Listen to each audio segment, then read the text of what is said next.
There is nothing more intoxicating than the meld of emotions and sensations that is Friday night. Friday night is the sound of that crowd, the pride of that community, the way that that grass smells.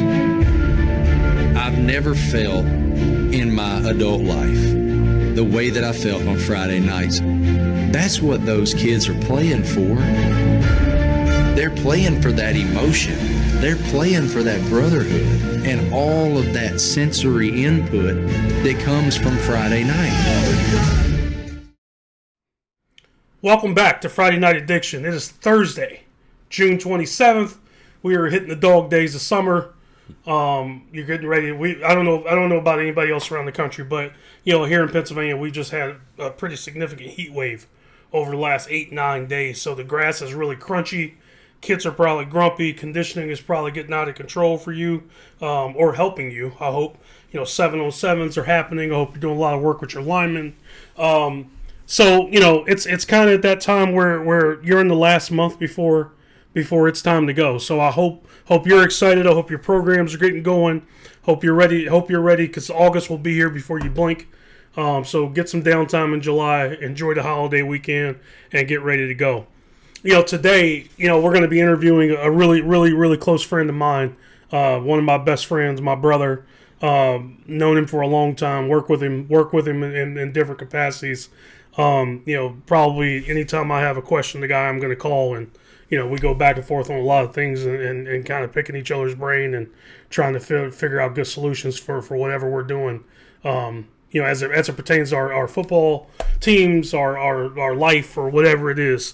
But his name is Mike Choi, and Mike is currently the head coach at Pequea Valley High School, and this is his second stint, actually. Mike went to Pequea Valley back in 14-15, rebuilt the program, won Coach of the Year, really had some great success at a school that really is not overly, it's a really small school. It's out in Lancaster County, Amish country, and Mike did a great job of building that program.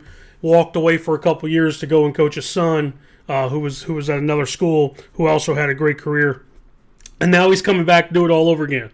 I don't know why. I don't know why we do this to ourselves. But Mike has the energy to do it over again, and he's basically starting back from where he came and rebuilding the program again. And think rural Lancaster County. That's what he's up against. Small school, small numbers, kids that have priorities that supersede football, supersede athletics. But Mike, like me, is in the transformational business. He doesn't coach as a transactional asset. He coaches as a transformational asset, and the wins and losses aren't really important. It's really the importance is building a team, building a program, giving kids something they can be proud of, giving the community something they can be proud of. Mike's great at that. I spent a number of years on Mike's staff at a previous school. We had tremendous success. We built a program there, which is why I'm also amazed that Mike still has the energy to do this now for his third time. Because if you've rebuilt a program, you know how much it takes, and it takes a lot out of you to do that. And most guys, if they do it once, that's enough to accomplish life. You can do it twice. You are what they say you are. If you can do it a third time, like Mike is attempting here, right? Like you're probably gonna be placed in that school's Hall of Fame when it's all said and done. And the wins and losses aren't things that are important. It's really the unity, the camaraderie of the program, and giving that community some fabric and the football DNA that they never had before in their school's history, because that's not their priorities. I think sometimes we get lost in urban settings. We all recognize the challenges, and we say, all right, well, that's an urban school and it's kind of tough. It's down in Philly, or it's in Reading, or it's in Pottstown, or one of those communities where it's an urban setting and you come. But I think we forget about the rural settings. We forget about the rural areas in our society, right? And whether that be in Pennsylvania or Alabama or Kentucky or wherever the case may be, in upstate New York, right? Like, those get overlooked because really they face the same challenges. It may not be crime and drugs and things like that. It may just be simple priorities of socioeconomic status, right? It affects different communities, right? Whether they're black and brown or white or yellow or whatever the case may be. Different communities are affected. Mike coaches a lot of kids, like I did at a former school I coached at, who have to have jobs, who have to work, who have to help support their houses, their households. It's not that they want to; it's that they have to. So within retrospect to that and me introducing Mike, I wanted to kind of talk about that because that's actually something we haven't covered on the show. I think, Jerry, it's a topic that we probably need to add to the show to talk about rural versus urban settings and talk about, because I think what we do is talk about the haves a lot and we talk about the have-nots. We don't talk about the people in the middle, right? And those programs in the middle or lack thereof, there's some reasons why there are some great obstacles in their way to become good programs. But nonetheless, Mike is, as I said, well-respected coach in any league he's ever coached in. Been a part of some really great programs, rebuilt his own, but even as an assistant coach, has been a part of a really great program here locally. One of my best friends. Want to introduce Mike Choi. Mike, thanks for joining us today, buddy. Hey, thanks for having me. Looking forward to this. Talking football, there's nothing better to do on any night. So let's get to it. I love it. I love it, man. Thanks, and thanks for being with us. It's we want to do this every few months. We try to do another coach. And you were somebody I wanted to wait. I know how busy you were during the school year, so I waited until the summer to get you on a nice summer day here. So glad to have you. So Mike, like me, right? I'm from the Midwest. Mike is unique. He's not from here. So Mike, I'm going to ask you, where you grew up, what was high school football like? I grew up in a small town in Massachusetts, and when I say small town, I mean it was a rural small town. Like it's a lot of fields and baling hay in the summer, things like that. So I think now the town has changed completely. PGA went in and they built the TPC in Boston right in that town because they had so many fields available to them, I think. And so I haven't been back yet, but I'm guessing that it has changed a lot since I've been there. But it was just a small town, and it was one that you dream about growing up in, right? It was a small town surrounded by other small towns, and when you have that, football is king, right? It was in the shadows of Foxborough Stadium and the Patriots, and in New England, Patriots are the standard, and so football is king, and so you as a community try to build your football program because that's your identity, and so it was a lot of fun.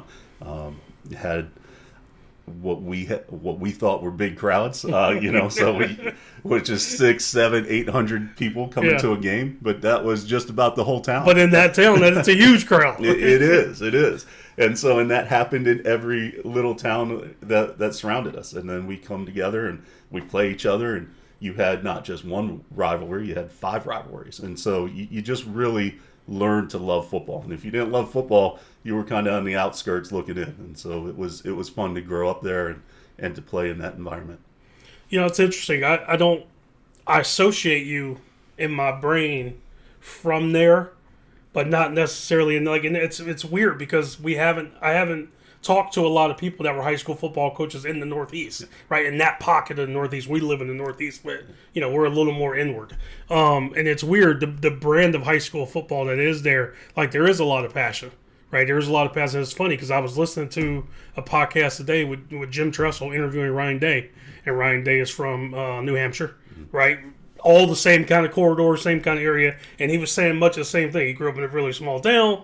His wife was a cheerleader. Her dad was a football coach, and he's like there was only 500 people in the town, but 480 of them were at the game. Yeah. So you felt like you were playing in front of these large crowds every Friday night. So it's funny because I don't always associate you with that pocket of the upper Northeast like that. Yeah, I mean, it's a big football area. I mean, whether you take Connecticut, New Hampshire, Vermont, Massachusetts, that's kind of, you talk about, I know you're from Ohio, and that's kind of the bread and butter in Ohio. That's what they're known for. But if you really get to know Northeast football and that Massachusetts area, that New England area, it is full of small schools that just love their football programs. Yeah. So, Mike, tell me, why'd you want to be a coach? Did somebody influence that decision? Did you just catch the bug? What made you want to coach high school football? Well, you always have some people who, they're role models for you, right? So when I grew up, I had my middle school coach first, and then my high school coach, Larry LaRock, who were influential in my life. And they're influential because of what you said before. They're transformational coaches. Before that term was ever there, they were worried about making relationships with their players before they were worried about winning games with their players. And so they got to know you. They took time to understand you, understand your family situation. I can remember coaches coming to pick me up and bring me to practice. I remember coaches bringing me to their house, when my mom was working. I grew up an only child of a single mom. And so those coaches would take me in and feed me and make sure I was good and call me and just make sure I was on my studies and things like that. And so when you have those type of influential people in your life and they so happen to be football coaches, you gravitate towards football. But even despite all that, on top of all that, I just love the game. The game of football. There's nothing better. I tell kids that have never played football before, if you step on a field on Friday night, there's just something electric about it. There's no other sport like it, right? The smell that you get from the stadium, from the snack bar, the buzzing of the stands, the hair standing up on your arms when the national anthem is going and that opening kickoff happens, you can't beat it. And so the game itself, after playing it, it just takes you over. I love watching football. I loved playing football. Now I love coaching football because I love learning about the game more.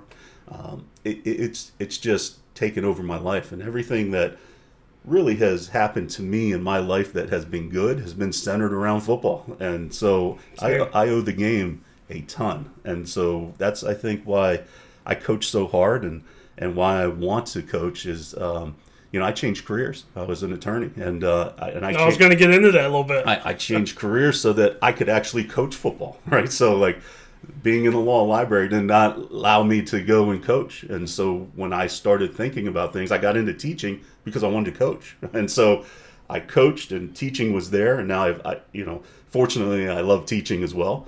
But football has driven me my whole life. It has been the catalyst for what I do, how I do it, where I go, and so it's kind of led me all the way through my life to now this point where I'm 52 and I'm still coaching. Yeah, well, I think it's 2 points there, and one I'll touch on both briefly. One, Mike, talks about his middle school, head coach and his input, and I always say his name every chance I get. I had the same relationship with my high school coach, John Durr.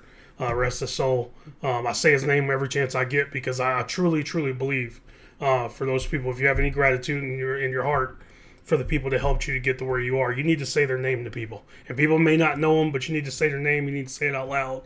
Your kids should know the people that helped you get where you are. And I don't just mean your football kids. I mean your real kids, right? They should know. If somebody helped you get where you are and helped you become what you are, you should say their name. So for me, it's John Durr. And I'll say his name. And two, Mike and I, a unique relationship with us is that, we talk about coaches, and we know a lot of coaches, right? We know a lot of guys that coach and say they love football, and I'm not saying they don't, but Mike is one of the few guys that I know who is financially sacrificed to be a coach. I've done that, right? Both throughout our careers, we have both taken financial sacrifices in order to coach this great game of football. So it's one thing when it's convenient for you to say, oh, well, I work at this school and I coach, or then I got a job in another school and I coach. It's another thing for you to actually walk out on ledges to ensure. I stayed at a job, right? I stayed at a job for over 10 years because I didn't want my coaching schedule messed up. Right, and I had more job offers and I had more money offered to me to go do some other stuff or take jobs higher up, and I didn't take them. Right, and Mike's moved some places and taking pay cuts, and not that that's important. My point is the sacrifice. Right, when you're a transformational coach, these are things that people can't relate to, and I have conversations with coaches all the time about transformational versus transactional, and I get transactional coaches to tell me all the time, well, I've made sacrifices, and then they tell me the sacrifices, and it's like, well, I give up my open period during the school day so I can run weight room. That's not a sacrifice. That's a byproduct of being a head coach, right? And not that it frustrates me, but it's me trying to get them to understand what's transformational and what's transactional. And I'm not saying you got to sacrifice your career or always take less money. I'm not saying that anybody has to do that to prove themselves as a transformational coach. I'm simply saying, from my standpoint, you got to put your money where your mouth is. And Mike's one of the people that in my life that has done that as well. Yeah, I mean, I don't even look at it as a financial sacrifice. I look at it as a quality of life upgrade, right? So when you think about what you truly love and what you want to do in life, if you can do that every day, quality of your life is pretty good. So I'm thankful every time I step on the football field. Sometimes for that 2 or 3 hours on the football field might be the only place in the world that makes sense at those times, right? You lose yourself, you get out there, and you're with kids, and there isn't a bad day. You can't have a bad day. Practices might not be as good as you want. Games might not turn out as well as you want. But the fact that we're one of the few people that get to do this is a blessing, and I make sure my coaches understand that every time we step on the field. I might say it before every game. Like, what is there, 560 plus programs in the state of Pennsylvania? I look at my offensive line coach and I say, listen, you're one of 560 guys that get to do this weekend. Like, feel blessed that you're able to do that, and that's what we feel. It's funny you said that to me when I was your defense coordinator.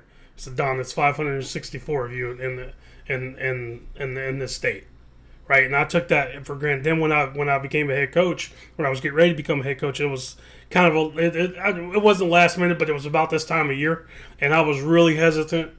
And Mike pushed me and said, Don, you got to go. It's the right time. It's the right situation. And then he said that to me again. There's only 560 head coaches in this state, and he said you deserve to be one of them. And I took that advice and ran with it. So, Mike, give us some background on your coaching history, how it shaped you, and now as a head coach. Man, my coaching history is so diverse.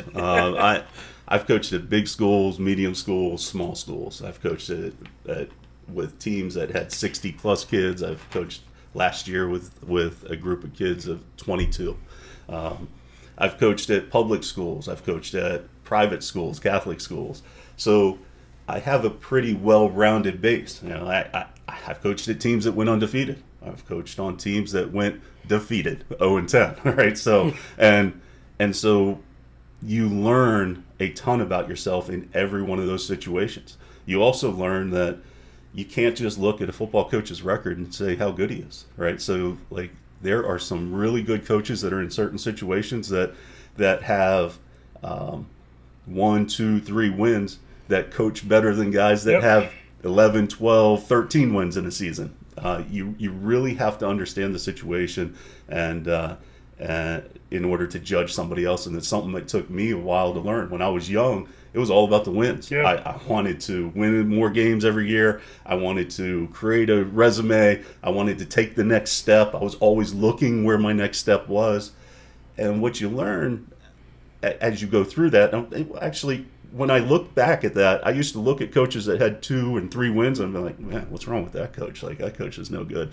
And now with all the experience that I had, that 0-10 season, I'll be honest with you, may be the best coaching job I did in my whole career. Yeah, I'm in my 12th year, going into my 12th year as a head coach. I'm in my 30th year of coaching football, and it might be that group of guys and that coaching staff may have done the best job that we ever did together. So it's the diversity that you're able to achieve if you really challenge yourself to get there is probably one of the most beneficial experiences of my life, because it allows me to now take any situation and be able to handle it, right? So whether that's having full 11-on-11 teams or whether we're going half line because I have, I don't have enough to make up a scout team. It's just that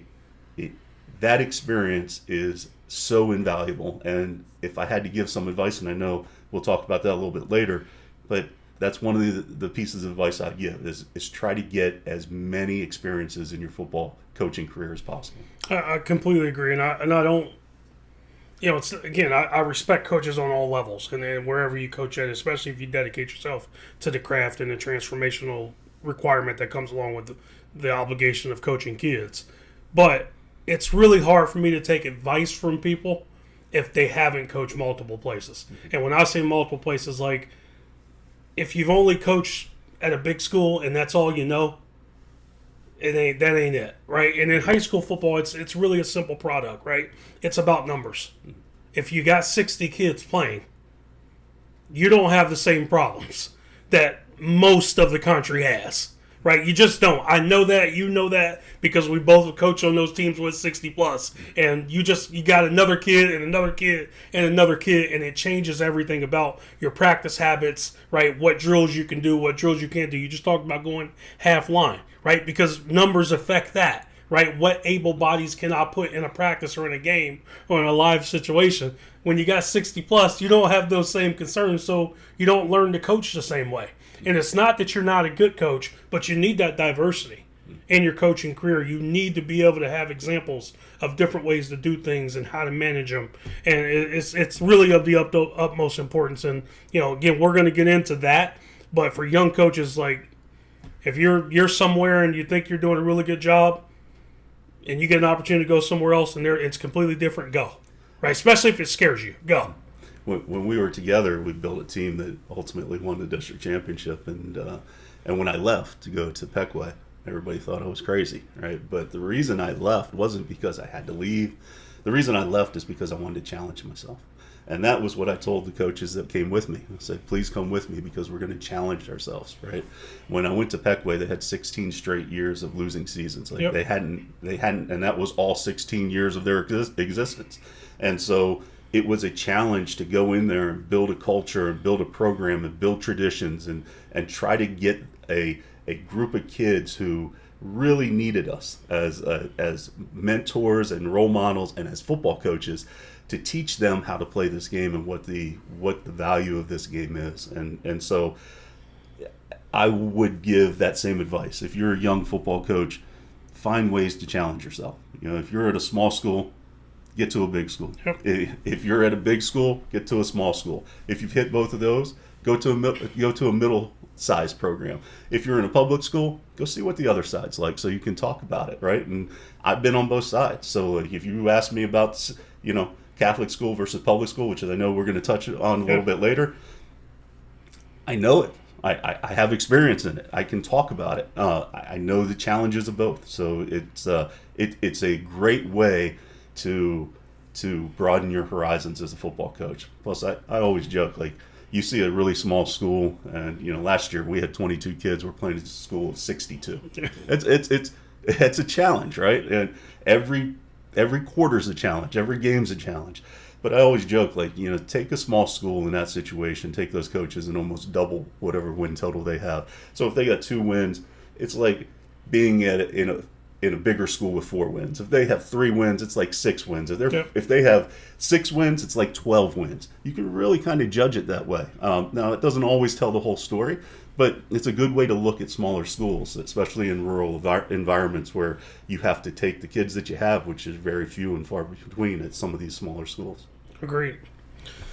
So let's get into some nuts and bolts, Mike. Share your offensive coaching philosophy. What do you run? I guess, no, let's start here, actually. How have you tried to build your programs? Your coaching philosophy. What are just some core things in building your programs that you try to do? Make relationships. No matter whether you're at a big school, small school, you have to engage your kids and you have to get to know them, right? Whether they're their best player, whether they're your worst player, it doesn't matter. Engage them. Understand who they are. And because you do that, and because you challenge your other coaches to do that, then you can call yourself a football family, right? So many people, we hear this all the time, we have a football family.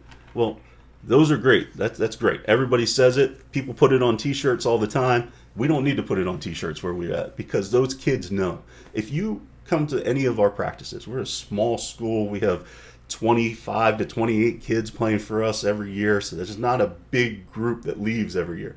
But if you come to our practices at least once, twice a week, when we're out on the football field, we'll see a past player come onto the field to say hi to us, right? That means more to me than whatever the scoreboard says on Friday night. Now, don't get me wrong. I'm trying to win. I want to win. I'm as competitive as anybody else. But what that tells me is that we did a good job of building relationships with that kid. All right, so that's the first step. If you ask me my coaching philosophy, you can talk about culture and all this other stuff, but really what it comes down to is, are you building relationships with kids? Are you doing what's in kids' best interest, right? Kids' best interest may result in wins, or the kids' best interest may result in creating memories and experiences for them to take with them for a lifetime, right? Great point. So that when they're 45 and they're sitting around like you and I are right now talking to each other, they have their past experience to pull from. When they're sitting here and somebody's asking them who influenced them, I hope that at least I flash through their mind, right? Whether my name comes out of their mouth or not. You know, I'm now getting to an age, can't believe I'm saying this, but I'm getting to an age now where I'm getting invited to weddings and I'm seeing my players have kids, you know, and I'm watching my players now have little kids and, you know, in the lower programs of our football family. And so it's a great feeling for that. You know, like I was just invited to a graduation. I just went to a graduation this weekend. I want to be nowhere else, right? That means the world to me. I'm sure it meant the world to them, but it meant more to me to be there than probably it was even for them to invite me. The fact that they invited me and thought about me, that means that we're doing something right? That we're building relationships, and that has to be the most important thing when you're thinking about the philosophy of your program. Now, with that said, there's a structural part of building a football team, right?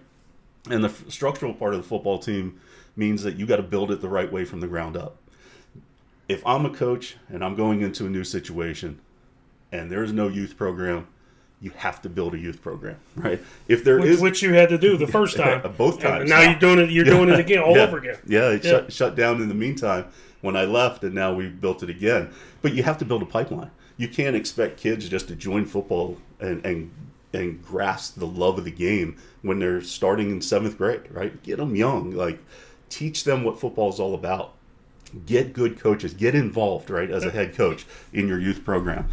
Teach those coaches how to coach as well. Not only your own, you know, our not your systems, right? You can your offense, your defense, but also how to coach kids, how to make relationships with kids, because that's what fuels that youth program, and that youth program then leads to your middle school program. And I'm always a huge believer. Some of my best coaches have always been at that middle school or 9th grade level, right?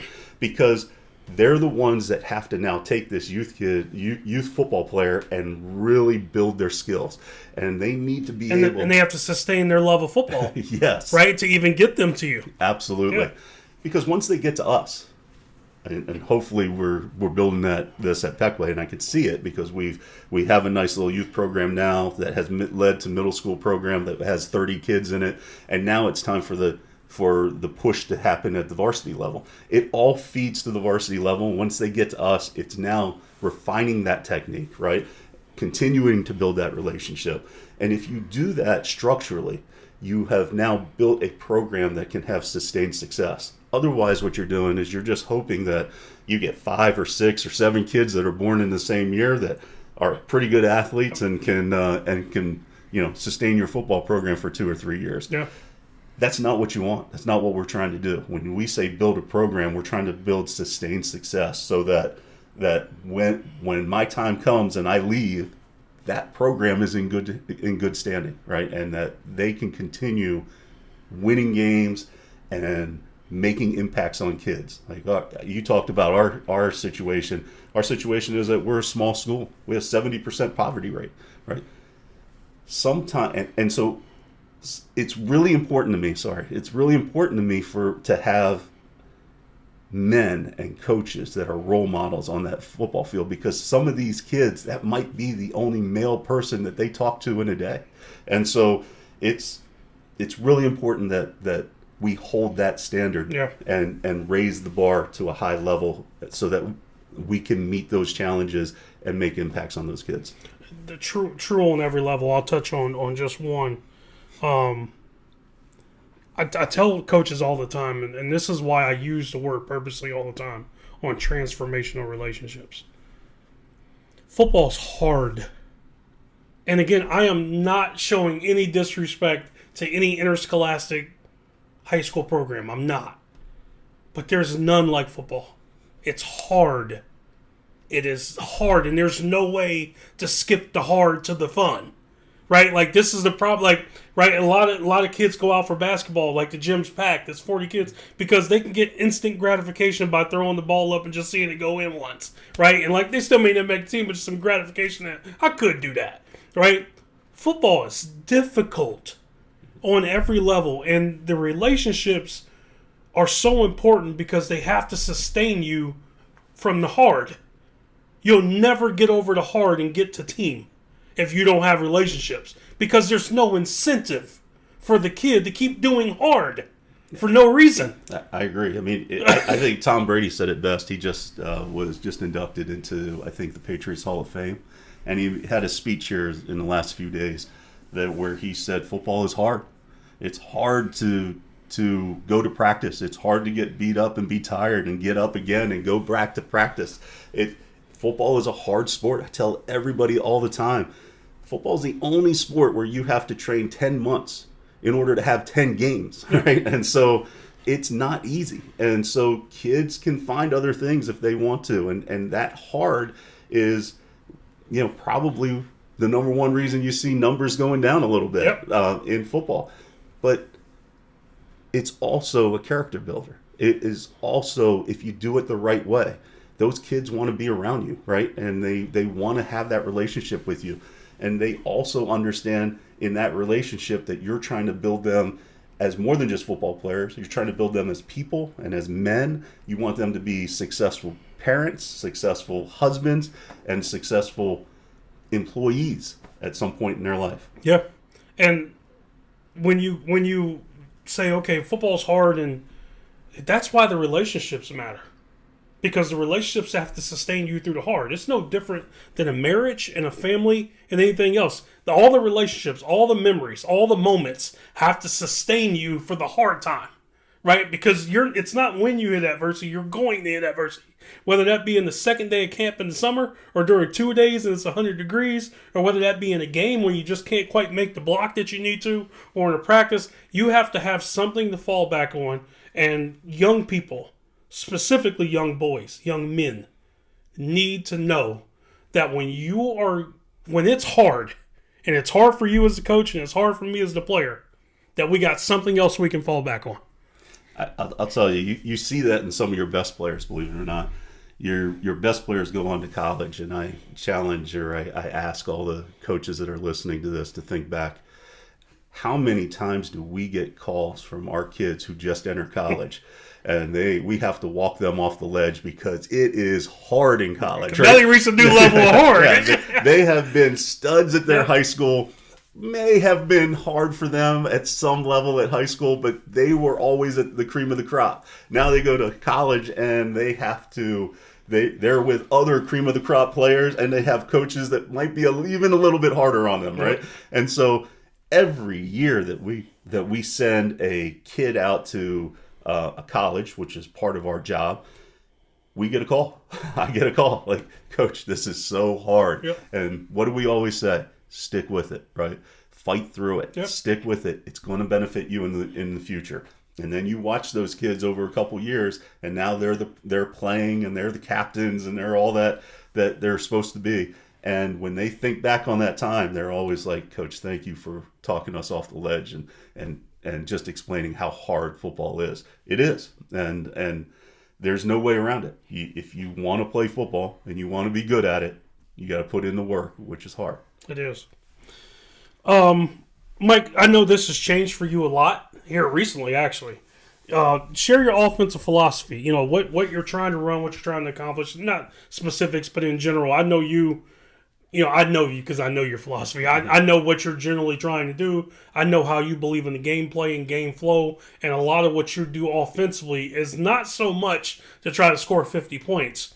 You're trying to control the game. So talk to me about your coaching philosophy. Like your 12th year as a head coach, and you've evolved a lot in this area. And now, for some background, Mike's a defensive guy. I have learned a ton of defensive concept, scheme stuff from him over my time. I was his DC. He was a DC before he became a head coach, and so he's kind of had this butterfly effect in his offensive philosophy. And you know, the last couple of years, I think you've really started to hone in on it. What share what that is now for you? Well, I'll challenge that in a little bit. I am a defensive guy. I love defense. However, I've also become an offensive guy.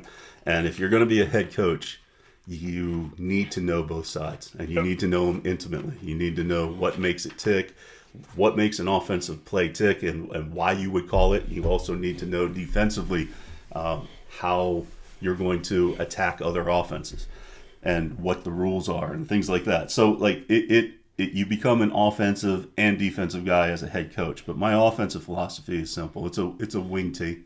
I used to be an option football coach because as an option football coach, you don't have to block everybody, right? You leave some people go, you read them, and it makes it easier for smaller programs to compete. Well, now it's the same philosophy in that realm with the wing tee.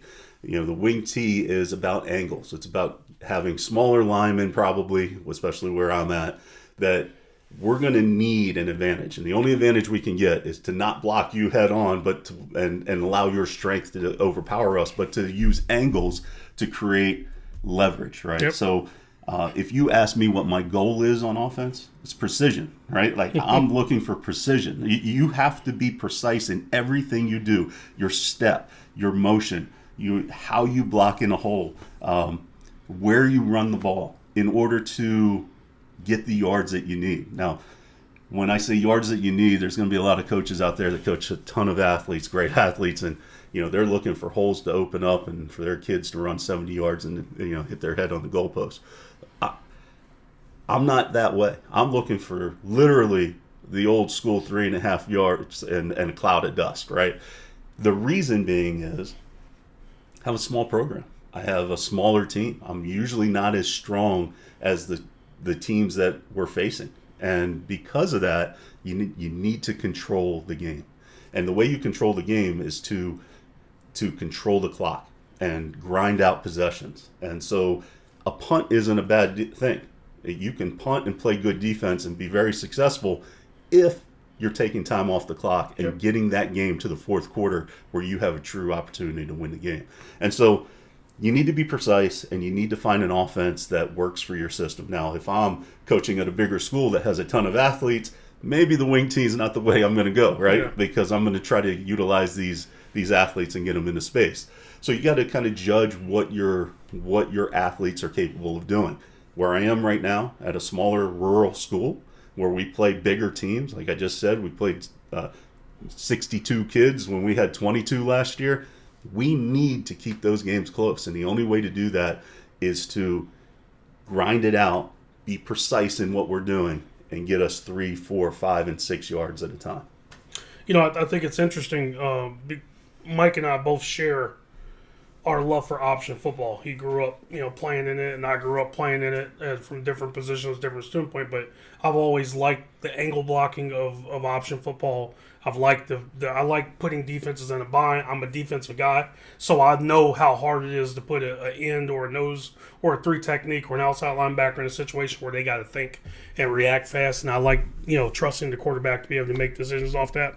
But I think as I've kind of grown philosophically, I remember I came down to a point where it's probably about 10 years ago, and I came to a point and I thought, at the end of the day, all I want is 3.5, 4 yards. And I don't care if I'm running triple option to get that, if I'm running power, if I'm running belly, I'm running jet. Like, if I get 3.5 yards, that's all I really care about philosophically in the big picture of this. If I remember correctly, you played a team, I think it was Martin Luther King, which at that time was stacked. And there was nobody in the world who thought that you would be able to compete with them when you took over at Phoenixville. And if I remember correctly, you had a power T where you ran a kid on similar plays like 46 times in a game.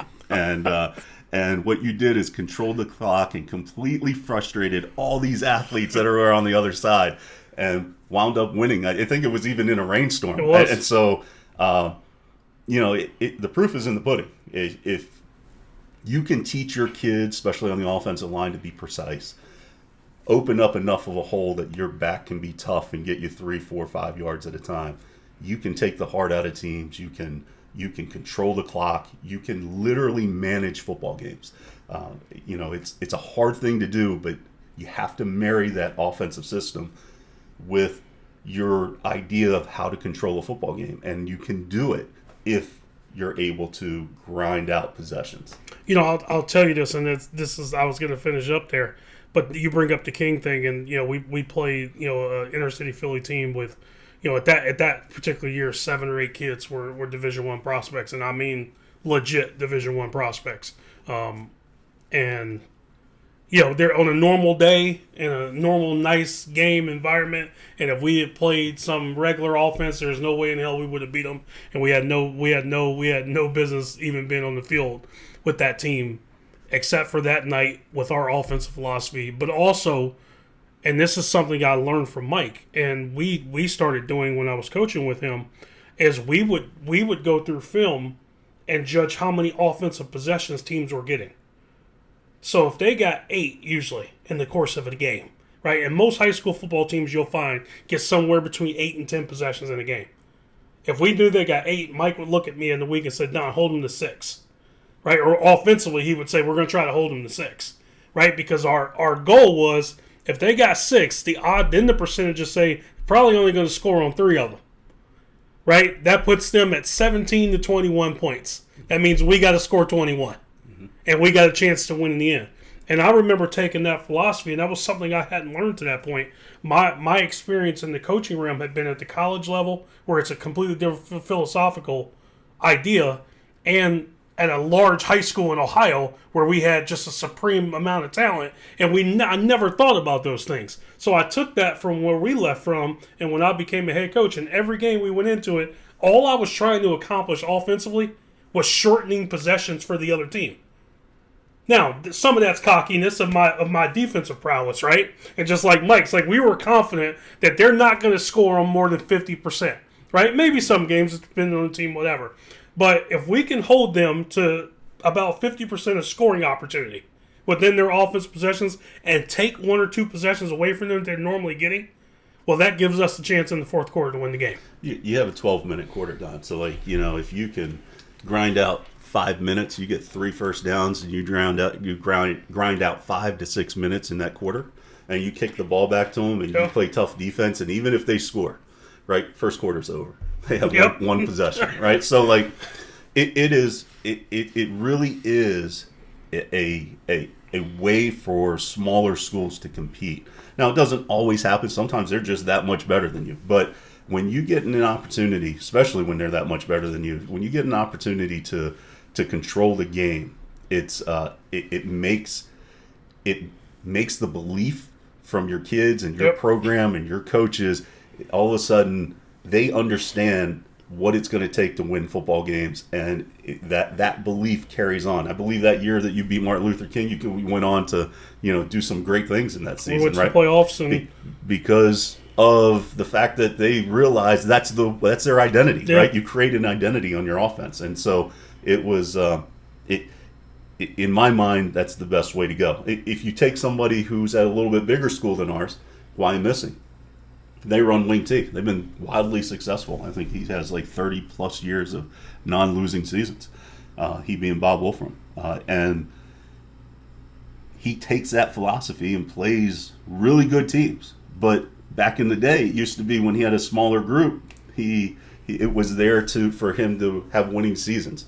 Now, with a little bit bigger group, it's there for him to control games so that he can win state titles. And so it's fascinating to watch. And if you really think about it, I know a lot of guys are running gun and they want to throw the ball all over the place, but you throw the ball all over the place and you get 2 incompletions, you've taken a minute, 10 seconds, a minute and a half off the clock. A minute and a half off the clock means a lot more possessions for the other team. Yep. And so, we'll never blow anyone out like 50-0 because that's not the way we play. Our blowout would be 28-14, yep. right? So, because of the way we play football. Yeah, it's interesting you mentioned Bob Wolfram because I know he's a mentor of yours. And this show, if you're listening and you watch any of the previous episode, you've heard Bob Wolfram. We've talked about him a lot because I just have a great deal of respect for what he does and how he does his program. And I remember, this is a funny one, we scrimmaged them the year they won a state championship. And, I mean, they were loaded. Loaded. And I believe they had Alex Anzalone, yeah. right? And he was their fullback. He was 6'3", 245, 250. I walked out on the field at scrimmage, and I said to Coach Wolfram, Coach Wolfram was looking down at our line. He goes, "You got some pretty impressive linemen." And I looked over. I said, "So do you. That guy's pretty big." And he goes, "Who? I don't have any linemen out here." And I said, "That kid right over there." And he goes, "Oh, that's Alex. Oh, he's a stud. He's our fullback." Right? So it's but that's how good they were. They were loaded, right? And I remember we doing the scrimmage, and if you high school football mostly, I'm sure most of you can relate. You get 10-10, and we held them. They didn't score until their 10th and final offensive play, and I remember thinking to myself, in the moment I was defeated because I couldn't stop them from getting 3 yards and doing their thing. But I remember later, as Mike and I were sitting in the stands later that season watching them win the state championship, I remember thinking, I might be the best defensive coordinator they played all year. I agree. Who the hell else held them to a 10-play drive? Nobody. But so at my point, it changes for you, right? So you played, and I watched them play. That would in a game. Talk about demoralizing an offensive philosophy and flow and things like that. That's what Bob Wolfram's trying to do. He's trying to get 4 yards. Yeah. Now, he has some kids that can break it. He blocks it well enough. Mike talked about his offensive philosophy being precision. He gets that from Bob Wolfram. Bob Wolfram is about precision, right? Block the guy you're supposed to block, step in the hole you're supposed to step in, back hit the hole you're supposed to go. It's precision. That's all it's about. And that's his philosophy. But if you take that in the game and you can do that, you can eat up a whole damn quarter, right? And then you talk about gameplay and flow and being able to control a game. And I'll tell you what else it does in high school football, more than college and more than pro, because even if you're a big school, sometimes you got a couple kids playing both ways. It is demoralizing. It is demoralizing if you got 4 or 5 kids playing both ways and they're stuck on defense for 8-9 minutes at a time. And, you've already won. Because as long as you don't turn the ball over, if you're able to do that, you got them. And I know there's some spread guys out there. I can hear you talking right now. I can hear you going, "Oh, these dinosaurs." I got it, man. I got it. I'll just tell you this. This way's been around since the inception. It's going to be around until it's over. well, I'll give spread guys some credit, too. They utilize bubbles and screens and smokes. They utilize that to control the ball, right? So they're just doing it in a little bit different way. Now they're throwing the ball out to their player in space who's getting them 4, 5, 6, maybe 10 yards every time he catches the ball. So they're controlling the game too. They just won't admit that the old school way is just as good. And then they come up with the RPO system, which is it's a part of control. You're trying to control the game. I much respect to you though. All right, so Mike, I'll ask you this, and I'll just change the question a little bit. You're about 30 years into coaching. How have the kids changed from when you started coaching to now? What do you think is the biggest difference? I know I have an opinion on this. What do you think is the biggest difference in coaching kids from then to now? Well, I think kids changed, and I'll explain that in a little bit. But I really think kind of the environment surrounding football has changed. And what I mean by that is there's so many more options for kids to do, right? So there are so many more sports, and then that doesn't even take into account this whole idea of specializing, right? So you get a basketball player who would be a phenomenal wide receiver for you out on the football field and never wants to touch the football field. Why? Because he wants to play basketball all year round. He wants to do AAU in the fall. He wants to do it in, he's obviously playing in the winter. He's playing an AAU program in the summer. And so he wants to specialize in football. You got other kids who want to now play things like lacrosse that wasn't widely available when I was growing up. Now it's everywhere, right? So, and your lacrosse programs now are getting to a point where kids are specializing. So you're getting a situation where there's so much offered. And then we go back to that idea that football is hard. And so when you are playing a game that you can get, like you said, immediate rewards, and you can play often 2, 3, 4 times a week. Yep. It's hard to try to convince somebody to do hard things to play 10 games in a few months, right? Yep. 8 months from now. And so it's just the structure or the environment around football has changed, and I think that's one of the reasons why you see so many programs decline in numbers. The kids themselves, like now, I joke that our coaches back in the day, maybe some of them should be in jail because of what they did. Like they were, and we both know one or two, and that's just a joke, Coach. All the coaches that are listening to me, but like you remember, they had a different philosophy, right? When I was growing up, like you had 2 and 3 hour practices that just grinded you. They just kept going at you, and you get maybe one water break in that whole thing. Yep. Right? And so like, and coaches back then could use a little bit more colorful language towards a kid than what it is now.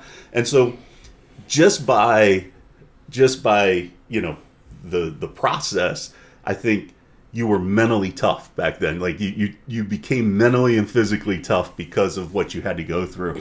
And I think now things have changed a little bit, right? So like you have to really watch what you say, how you say it, and the manner and tone in which you say it in. And so it makes it so that maybe kids, and you always have your football kids, but you have those fringe kids that may or may not buy into that, right? And may or may not buy into the hard work and the demanding coaches and things like that. So you certainly have a change in the kids, but you also have a change in the overall football environment or the other sports that are offered now these days as well. I think it's the exact reason. I think that there's, and I don't want to, please don't misunderstand me. I don't want to sound like the old guy, get off my lawn. And, I'm really, as I'm getting older, I'm trying to be more cognizant of that. Yeah. While I think there were some things really beneficial to the old school and the way things were done, and I also realize that things change, time changes, we progress, and there are so many options for kids. It used to be, and I'm not saying this was healthy either. And we've talked about this on this show before. We have episodes where we've dove deep into this. Football was the sport that you didn't quit. It was the sport that even if you hate it or you hated doing it, you didn't quit it. Because if you did, you were going to get called a pussy or something in school because that was the way it was. And again, I'm not saying that culture was good either. We all are learning more about mental health now. So maybe that wasn't necessarily the best culture to live in, space to live in either, right? But you couldn't go home and tell mom and dad you quit. They wouldn't let you quit, right? One, I think parents were I don't want to say more engaged, but at that time they were maybe a little more focused on kids carrying out tasks and learning in the progress in life to know if you committed to something then you were going to do it. But I think also too, football was such a commanding thing in our society that like people wanted their sons to be on football teams. Right? They wanted you to be associated with that and be a part of that. So really, there was a lot less room to run. Who were you going to run to say, I don't want to play football anymore, right? You weren't going to look cool in school. Mom and dad didn't want you to quit, right? So then you're running back to the coach. The coach had you cornered. Well, now with all these other things and the privatization of sports, the specialization of sports as you spoke to, right? And I'm one of that belief, and I may be on this island by myself, but I think eventually all sports are going to go privatized. Right, and specialize. And now you see all these youth rec travel all-star teams made up in almost every sport but football.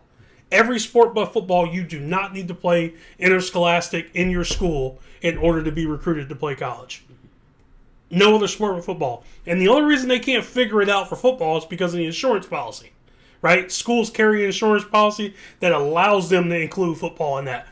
There's not a league that can just go purchase a football league and have an insurance policy outside of the NFL, right? Colleges can have football programs because it's a part of their university's insurance policy, right? And one day somebody's going to figure out how to purchase insurance for an 18 football league, and then you're going to see the privatization of high school football. Now, for us, that sucks because it's going to change everything in our world that basketball coaches have already experienced, and field hockey and lacrosse and all these coaches experience. But when you're a kid and you're being asked to lift weights, you're being asked to show up for installs and things like that in spring and 7-on-7s and conditioning and all those things, again, we can't take out the hard. Football's just hard. You can't take it out. You got to go through the hard to get to fun, right? But now, if you can just look at mom and dad and go, you know what, I'm a better lacrosse player. Can you just sign me up for this lacrosse league? They play in the fall, in the spring and the summer, and I travel, and right, like it's just too many things that they're at their doorstep, and a lot of people and kids and parents will look them straight in the face and they'll go, it's that reason, that's reason. And it's not that I don't completely buy it, but I don't completely buy it. It's hard, and here's why I don't completely buy it, Mike. I don't completely buy it because when you turn on the Eagles game, stadium's full every Sunday. When you turn on the Penn State game, stadium's full every Saturday. This country lives and breathes football. These houses, these jerseys are being bought.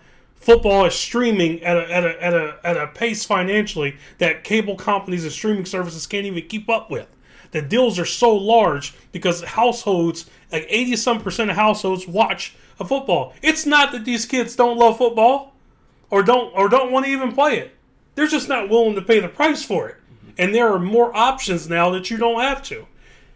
To some degree, you and I have always been the philosophy where, hey, like, if you don't want to play, don't play. Because the football is a sport that I can't protect you from. It's not a position on the field, maybe outside of kicker, right, that I can protect you from harm, right? It's just your heart's got to be into it or you can't do it.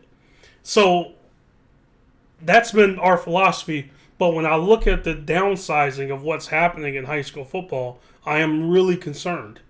Right, and we all know about the concussion stuff. We got a whole episode about that. I won't dive down the rabbit hole, right, on what's true with that, what's not true with that.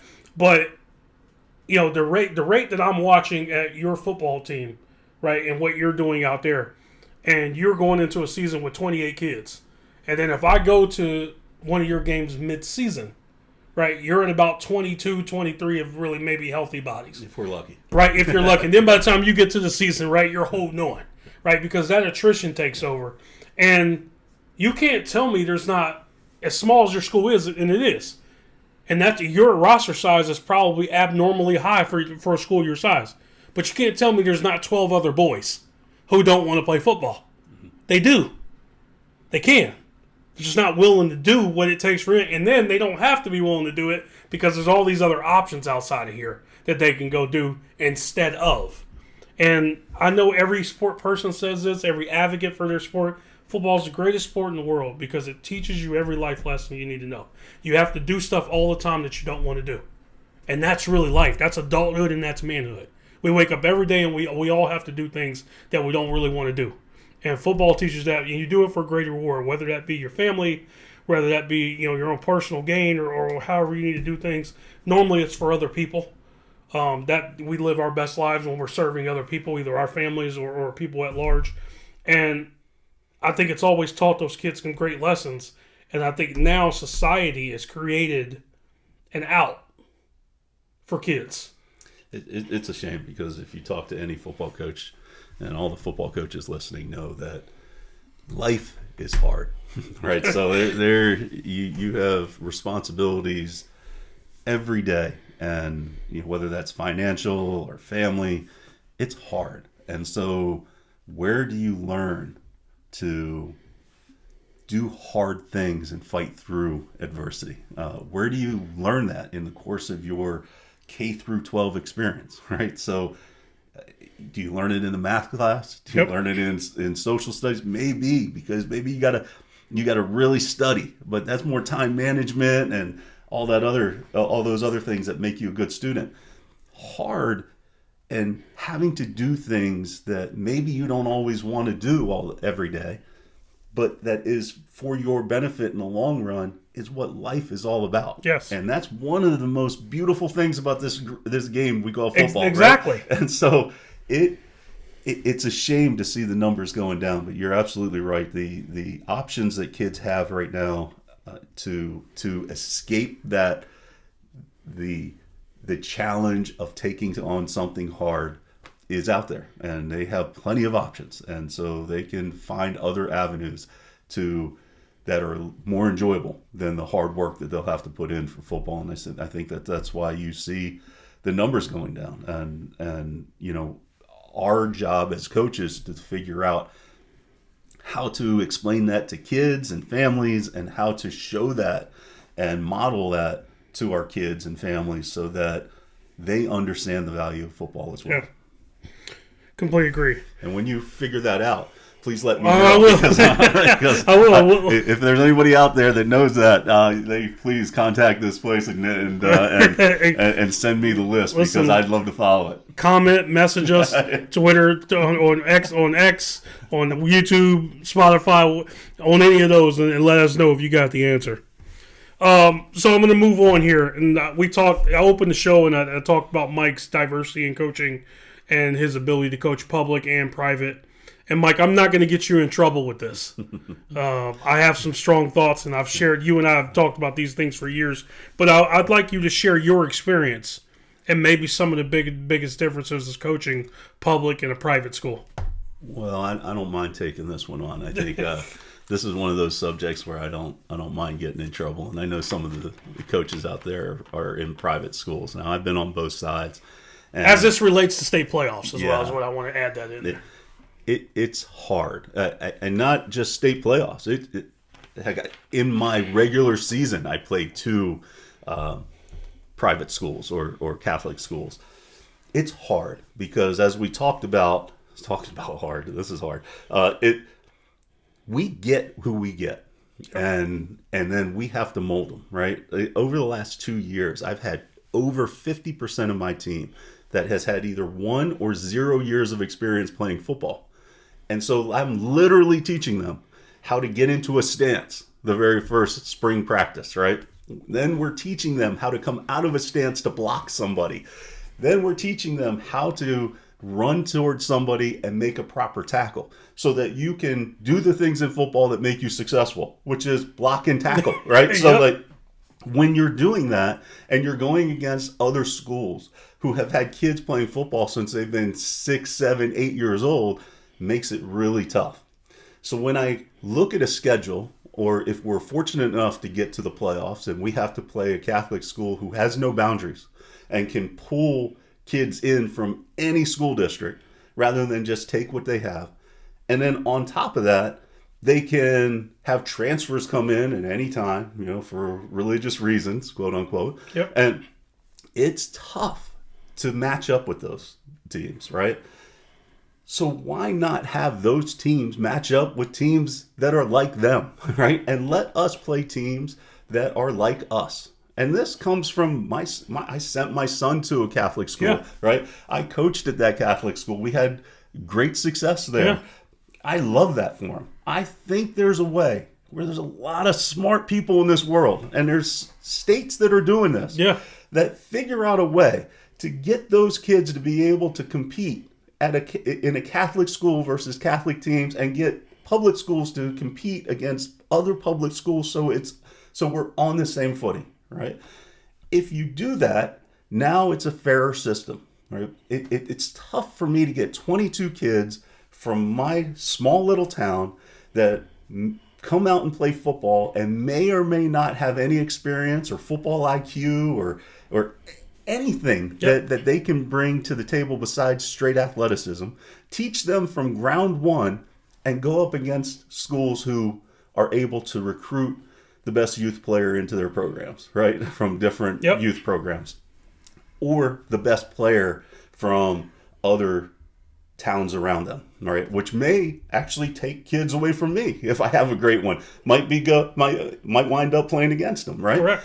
It's just not fair, and I understand, and we get these Catholic schools that always say, well, we're small, we only have 35, 40 guys on our team as well, and they're missing the boat. Yeah, they're missing the boat on that conversation. So I got 35 guys, and you have 28 guys. What's the big deal? Well, my 28 aren't football players. We're cultivating football players, yes. right? We're trying to build young men and make them football players, but you have 35 or 40 football playing kids, right? And maybe not all of them. Maybe there's some kids that go to the school just because that's where their family sends them and they're going to try to play football. So let's say you have 30 out of your 40 that are, or 25 out of your 40 that are football players, right? That have football experience.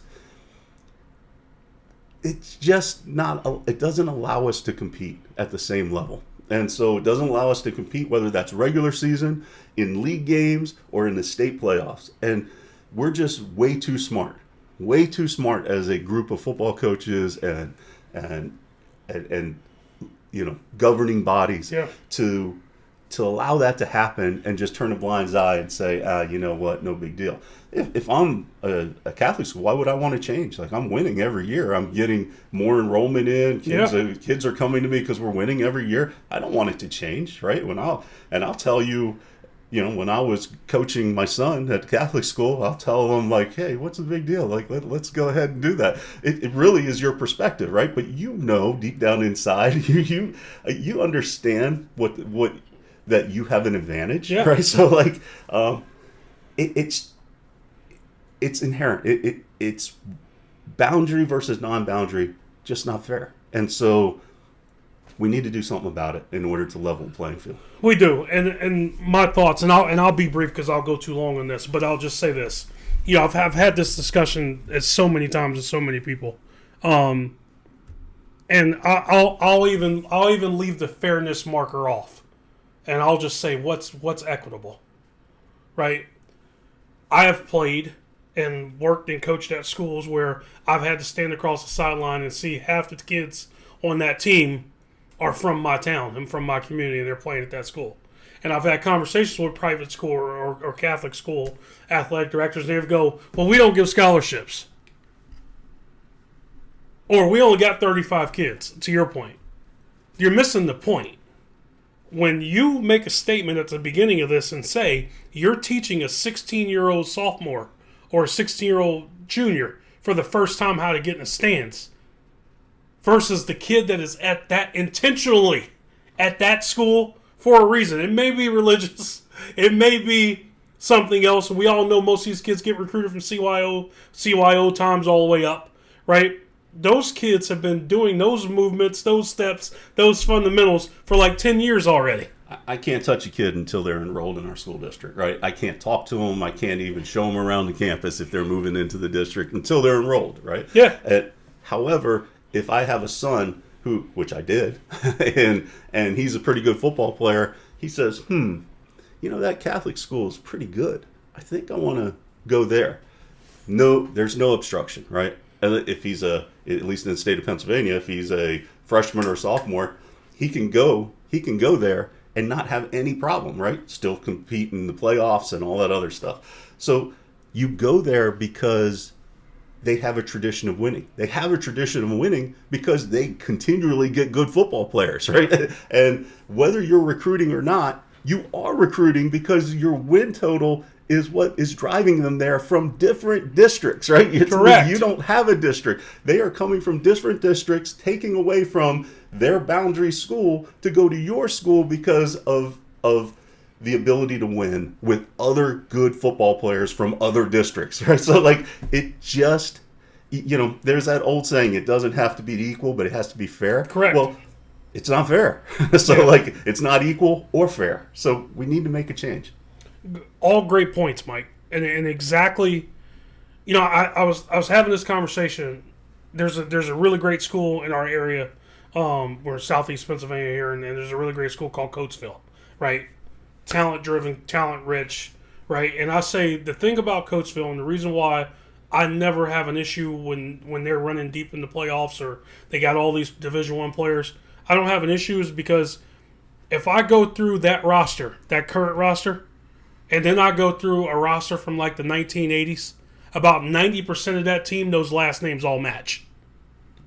I have no issue with that. It's homegrown. It's cultured, right? And you got to build your programs that way, but you don't get that advantage if you live in a community and most of your kids are going to other schools to play. And most of the time, kids that you cultivated in your youth football programs and even middle school programs, and then they leave at 9th grade and they go play at this local Catholic school, which could still be in your league, in your division, whatever, and you're sitting here going, we cultivated that kid, and we're not even going to reap the rewards of them. This school, and all their commentary to you is, we don't give scholarships. The access is the recruitment. It's not the ability to give them something that necessarily is what's gaining you your advantage. It's the access that you talk about. I can't talk to a kid that's not in my school district. I can't have any conversation with their parents. I can't talk to them about coming here. I certainly can't show up at their damn youth football games or basketball games and have conversations about what it would look like coming here. And then in most cases, I have to stand across the sideline and watch that kid be really successful versus my team, and then I watch you standing over the sideline as a coach, and you're beating your hands on your chest, going, "How great of a coach you are!" And how great, and you're telling these parents, right? Look how good our program has been. Look how successful our program has been, and you know I can relate to that directly, right? When I arrived back here in 2018, there was a school pitching to their families and their kids how successful they had been. And half the damn kids on their team were from my neighborhood. They were in my school district. Well, I'll do one better for you. Like we've had a powerhouse team in Philadelphia that's a private school, and they're competing for Pennsylvania state championships.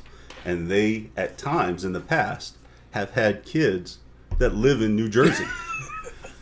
New Jersey kids are coming to that program and competing for a Pennsylvania state title. Is something wrong with that, Mike? Is that not legal? that doesn't seem right to me. But it happened, and they won, and nobody says anything. And I guess from a public school standpoint, you're supposed to say, "Oh, okay." I had a coach once tell me, "Oh, build your program." Well, build my program with what? Like, you can build your program when you have kids coming in. Yeah. I take what I have. So you're building them. I'm building them every day. But I'm building them to get into a stance and come out of it and learn how to tackle. You're building championship programs because they're coming into your program already ready. It's probably one of the most frustrating topics that I ever talk about and have with people. Because I really, as you said, Mike, we're smart enough. And there's other states that do it, right? Texas figured this out a long time ago. They came out with TAPS, right? A lot of other states do this. And you got to ask yourself, what underlying reasons are our state associations not doing this, right? There's got to be something to it, but it just puts everybody. And I get really sour. To start the playoff season starts, and I'm really excited because if we're not coaching in them, we love to go to playoff games and watch. And I get really excited, and then right around midway through the playoff season, I get really bitter because we see the same trend, and it's all these Catholic and private schools that are beating these public John Schmo teams. And what people won't talk about is those teams don't even have a damn shot. Right? The moment it starts, they don't have a real shot. If I look at what St. Joe's Prep, and I've used their name, we talked about them ad nauseum again. It's not that I can't respect talent or the coaching happening, but like you can't look me straight in the face and tell me that this is fair. Right, Garnet Valley walks out there, and Garnet Valley is a great program, and they have 100 and some kids on their team. Great community. They built their culture. They built their football. But they get to the third round of the playoffs the last 3 years, and they play St. Joe's Prep. Yeah, I mean, it ain't happening. I mean, are there public schools that year in and year out are very good? Yes, you get Aliquippas and the Southern Columbias here in Pennsylvania that win championship after championship. However, when you take that as a whole, and you take the number of public schools that are very good year in and year out, consistently like that can go to state championships year in, year out from a public school perspective, it's a lot lower percentage than the Catholic schools that can compete year in and year out. So if I take all the Catholic schools, you're going to have a higher percentage of those teams that can compete year in and year out, as opposed to the public schools. If I take all 560, whatever that we have in the state, it's going to be a smaller percentage of teams that can actually compete year in, year out. And they have special circumstances, right? So because of where their boundaries lie and how many kids they have, but or they might be located in a city, things like that. So are there public school teams that can compete? Yes. Are there a abnormally high number of Catholic schools or private schools that can compete? Yes. And so it's just not a fair playing field. And so let's level it out. Let's figure something else out. I'm not saying that they can't be state champions. I'm saying be state champions against teams that look like you. Yep. Right? And then public schools versus all the teams that live in your world. You all live in that world together from a playoff standpoint. Sure. And if at the end, if you want some big Super Bowl and you want to play Catholic school versus I'll go watch it. Let's go do it. Right? Yeah, I'll go watch it. Like they can do that every year. We can do that. So, and I'm all in on that. But we need some level of fairness. Agreed. All right, we're gonna get back. I'm gonna ask really, before I get to the last question. This is the one before. During your coaching career, Mike, either teams that you played against or staffs you've been on, whatever. Like, has there been some teams or a team or coach that you've just been blown away by how they do things, their consistency, what they do in their program? Again, it could be a coach, could be a team, anybody that you like, that you just feel like, I got my own identity, my own philosophy, but the way they do things, holy crap. Well, since I'm on your podcast, I'd say you first before I mention anybody else. But no, honestly, you do a really good job. You've gone from a high poverty school to a more kind of well-off community school, and you've been able to win at both places. The guy that we mentioned earlier is another one, Bob Wolfram. I mean, I try to meet with him as much as possible. I try to get my staff around him. This year I had the pleasure of going to a clinic with him, a wing T clinic with him, just to learn from him. He has like 360 plus wins. He's had like 30 plus years of non-losing seasons, and it hasn't always been with the team that you see now, right? He started out with the 22s and 24s and 28 number of players in his program, and he won then, right? So, and now he's built his program to a point where he is challenging for state championships all every year. I think has won 4 straight district titles. It's just an incredible thing to watch when you see his level of preparation, his attention to detail, and the precision by which he calls his offense and the thought process that goes behind it, as well as how he gets his kids ready defensively and special teams wise, and just as an overall program. I'm so impressed with it. I've been stubborn for a long time and tried to stay as a option guy, but when I first, in my early years, I was on Bob Wolfram's staff, and I got to watch him up close and personal, and realized quickly that he was going to be a mentor for life, and he's been really good with me. I'm just in awe of his program, and I'm in awe of him. He's just a super smart football guy. When I went to the clinic, things that I didn't think were important, he turned to me and said, I'd write this down. So and then he'd explain why it was important, and I would realize, holy smokes, he's absolutely right. How did I miss it, right? Yeah. And I'm in my 30th year of coaching football. Yeah. You just can never stop learning, and he is a teacher who will continually teach, and so I love watching his program success. I'll try to emulate it as much as possible. And I would be proud to have any, a small percentage of his success. So, and I'm not just talking success in wins. I'm talking success in how he builds his coaches, how he relates to his players, and how his program runs as a family unit. I think one of the unsung things about that Why I'm Missing program and Bob Wolfram is, we and he's up there for me. And I've spoken about him and his program on this show as far as my Pennsylvania tenure has been. He is the best coach that I've ever gone up against from a defensive standpoint. He's so difficult to prepare for, and he's even beyond difficult to make adjustments with throughout a game. And I think actually that's one of my strong suits is making adjustments. And he's a difficult person to adjust because, you could run something and then the very next play, he doesn't have to wait a series. The very next play, he could run that same play and block it completely different.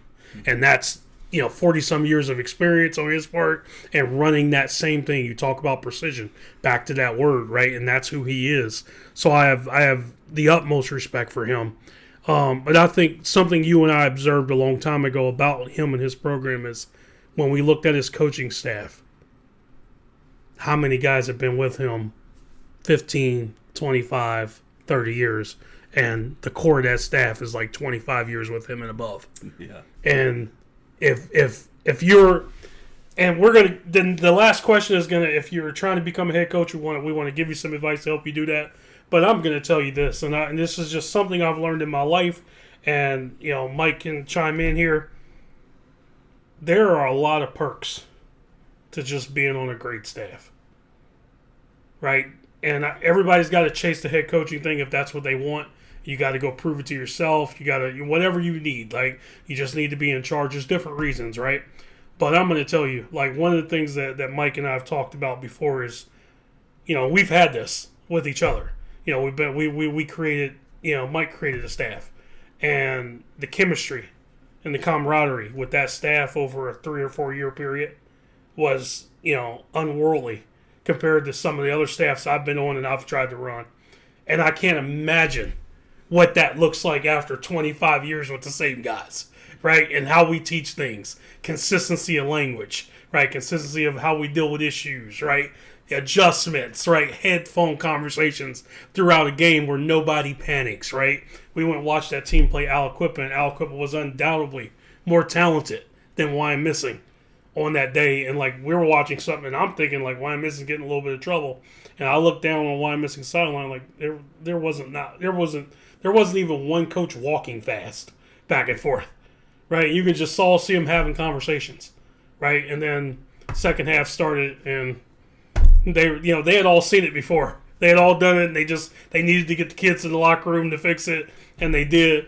But one of the things that I talk about, and this is something I aspire to down the road as I'm finishing out life, because I think I'm going to coach till I die in some way. When I'm finishing out life, I'd love to just be on the staff with a bunch of guys that I've been with a long time, because I think that's probably the most unsung thing about that program. Oh, it's incredible. I like to think if I rejoined that staff, I'd probably be one of the youngest guys on the staff. That would be the benefit of my joining it. But I took my whole coaching staff up to talk to Coach Wolfram and just kind of learn from him.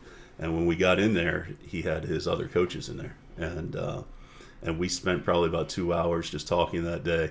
And I will tell you that his other coaches did most of the talking, because they know the system so well, right? And he would nod his head and he'd give his input from time to time, but and his input is incredibly valuable when he gives it. But like the other coaches explained how things run, what they were thinking, why they were thinking it, why they were making an adjustment, how they called it, why they used this blocking scheme. It was or this step, and so it was fascinating to watch. And it's a pleasure to be around when you're around a staff that's that cohesive. It's just because you can learn from any one of them, and it's just you see why they're successful. That continuity for that program and those kids, it's phenomenal. Like I said, it's something that I don't think people talk about much. I would say, if you're one of those guys right now and you're like, hey, I love this staff. I might want to become a head coach, but I kind of really love it. If you really love it, I'll give you some dead advice. Stay in it, because some magical things can happen, right? One, not just relationships with those coaches, but the consistency with those kids in that program is something to be valued. And if you've ever coached on some bad staffs, and unfortunately I have, and I know Mike has, you value that more than when you're coming out of situations like that. Sometimes it's just as important to just be a great position coach and be a part of something great than it is to build something great. With that, though, my final question.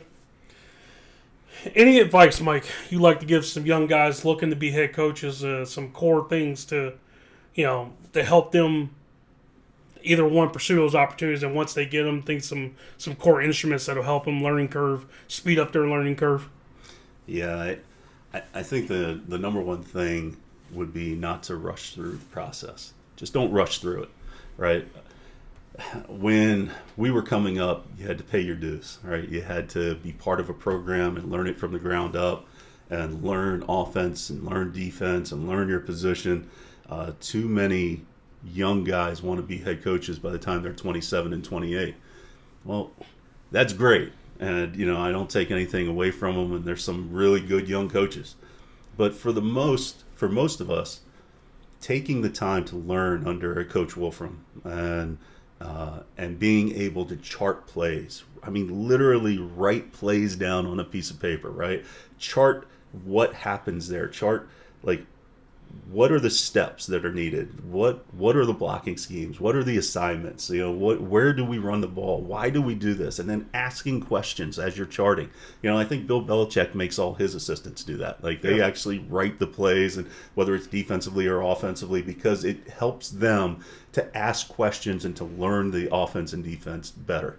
And when I started this whole thing, I said, as a head coach, you need to know offense and defense. And if you can cut your learning curve down because you have spent time learning both offensively and defensively the very nuances that make those things run, you can be a really successful head coach, because now you can take that wisdom and take that information and that knowledge that you have, and you can help your coaches wherever they are to get to that same level, so that it doesn't take 25 years for you guys to be on the same page. Yeah. No, it's great advice. I think, if I have anything I'll tell young coaches is, if you're looking to pursue that, or you're just getting a job, everything's important. Everything. Don't let anything go. Don't let anything go in year one that you wouldn't tolerate in year 5. Because if you let it go in year 1, you'll never get to year 5. Or by the time you get to year 5, you won't be happy with the product that you put out. And it's a simple statement, but if you've done it, you understand it. Everything's important, right? The way your kids clean the locker room, the way they lift weights, they put their equipment back, the way they show up to practice and are ready to go or not ready to go, the way they treat the janitor, everything matters. Everything matters, because when you build culture, you start building culture the moment you get on the job. And then eventually, if you do it right, you'll look back and you will no longer have to reinforce that culture. The players will. Yeah, that's the benefit of that, right? By doing that, you have your players who now become almost assistant coaches, right? The best thing to have on a football field, and I think all of us who coach have witnessed this and have appreciated this, it's when you don't have to step in to make the correction.